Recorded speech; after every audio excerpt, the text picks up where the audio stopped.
Srdečne vás všetkých pozývame do Detvy, do Vagačovho domu, na novootvorenú výstavu, ktorá je venovaná pamiatke rodiny Vagačovcov.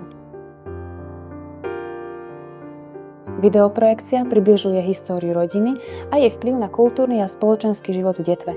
Objasňuje dôvody ich príchodu, pôsobenie rodu v lokalite a vybudovanie prvej manufaktúrnej brinziarne na Slovensku. Súčasťou videoprojekcie sú aj historické zábery zo života rodiny Vagačovcov. Tešíme sa na vás vo Vagačovom dome. Alexander Vagač v roku 1908 pre svoju rodinu, pre nás, nechal postaviť prízemný dom na vtedajšej hlavnej ulici. Nazval ho príznačne Vagačov dom, ten, v ktorom sa práve nachádzate.